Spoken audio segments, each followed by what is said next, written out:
Good morning. Thank you, John. Thank you, Anne, for everything you've done to create this space in which all of us can be together.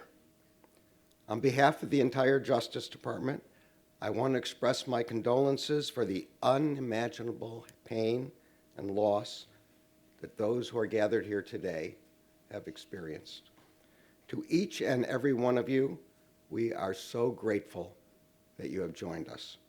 Your presence is a testament to your courage and your resilience, and your advocacy is a testament to your enduring love for those you have lost.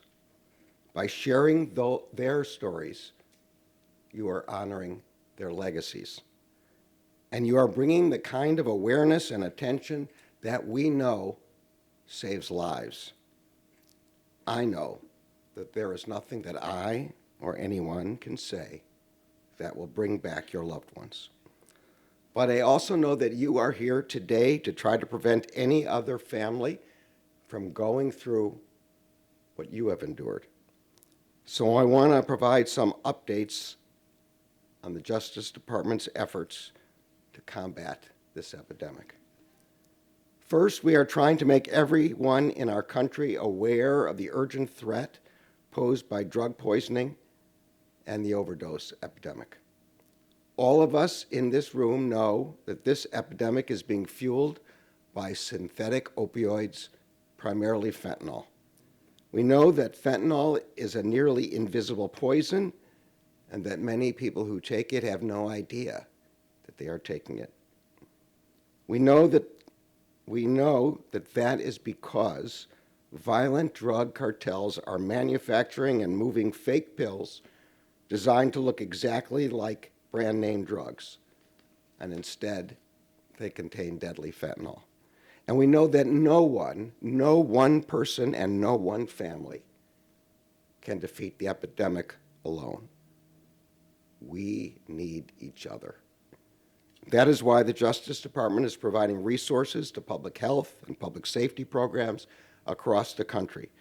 Those programs support education and awareness efforts, as well as prevention, treatment, and recovery services.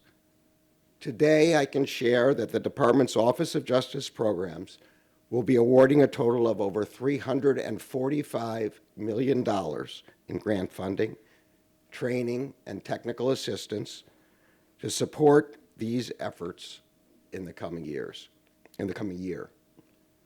Close to a third of that funding will go to our comprehensive opioid, stimulant, and substance use program. These funds can be used for a wide range of projects. These include increasing access to naloxone and medication-assisted treatment, as well as providing peer support to overdose survivors and their families. Also included in the funding will be $25 million to support mentoring and other services specifically for young people.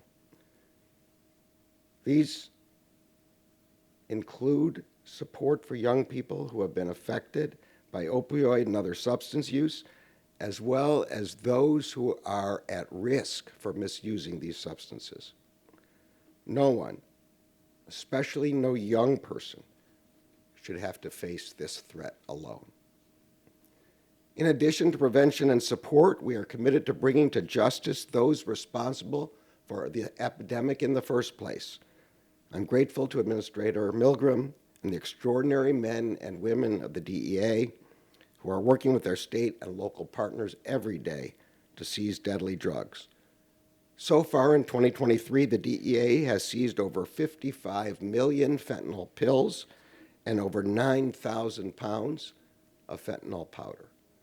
Agents and prosecutors across the Justice Department and across the country are working tirelessly to prosecute those who flood our communities with deadly drugs. Specifically, we have zeroed in on the notoriously violent Sinaloa and Jalisco cartels. They are fueling this epidemic. Earlier this spring, we charged 23 Sinaloa cartel members, associates, and leaders for their roles in running the largest, most violent, and most prolific fentanyl trafficking operation in the world.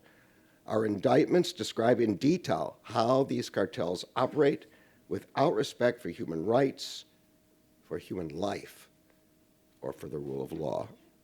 Our charges make clear that the Justice Department is attacking every aspect of the cartel's operations.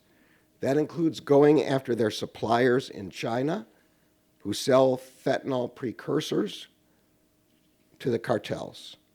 It includes going after their brokers who purchase the precursor chemicals on behalf of the cartels. It includes the operators of the clandestine labs in Mexico where the cartels manufacture fentanyl.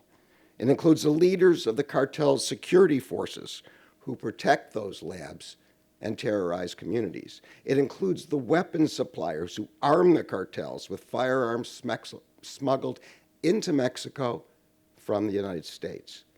It includes the money launderers who enable the cartels to fund their operations. It includes the drug traffickers who move the deadly poison into our communities. And it includes going after the cartel's leaders. 2 weeks ago, we extradited Ovidio Guzman Lopez, a leader of the Sinaloa cartel, from Mexico to the United States.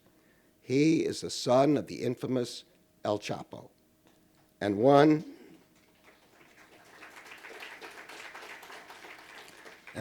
of the more than a dozen cartel leaders we have indicted and extradited to the United States. He will not be the last. Across the Justice Department, from our agents here at DEA to all 94 of our United States attorneys' offices, we are working to bring to justice those who endanger our communities with deadly drugs. For example, just last Thursday in Missouri, we arrested 13 people for their alleged involvement in a fentanyl and methamphetamine conspiracy. Also on Thursday, also in Missouri, a defendant was sentenced for selling fake pills containing fentanyl, which resulted in the death of a man who left behind an almost 2-year-old child. The man's mother wrote to the judge that her son knew the risks of fentanyl and that he knew it was deadly. But the defendant reassured him in a text message, "Don't worry, the pills are real prescription tablets." The victim's mother said her son had just started a new job and was on the road to recovery. She wrote, quote, "His life was changing. He just needed more time." Last Wednesday, a defendant in Texas was sentenced to prison for selling fake pills laced with fentanyl that resulted in the deaths of 3 people. Last Tuesday, we charged 2 defendants in New York in connection with the poisoning of 4 children at a Bronx daycare center, one of whom tragically died. That same day, a defendant in Rhode Island was sentenced to prison for his role in a conspiracy to traffic drugs, including fentanyl, often by hiding them in packages containing children's items, such as toy trucks and Halloween decorations. And last Monday, we secured the sentence of a defendant in Nebraska for conspiracy to distribute fentanyl that resulted in a man's death. These cases are just a snapshot of the work our agents and prosecutors are doing every single day to hold accountable those who are poisoning Americans. We will never stop. Our continued commitment to you is that as we undertake this work, we will remember your loved ones. We do our work because of them and to honor them. We will remember that they were extraordinary people with full lives ahead of them. We will remember that they had hopes and dreams for their future. We will remember that they were mothers and fathers, daughters and sons, and beloved friends. We will remember them, and we will remember all of the victims of the poisoning and overdose epidemic. We will never give up our efforts to pursue justice for them and for you, and we will never relent in our efforts to hold accountable those who are responsible for their deaths. Thank you so much for being with us today.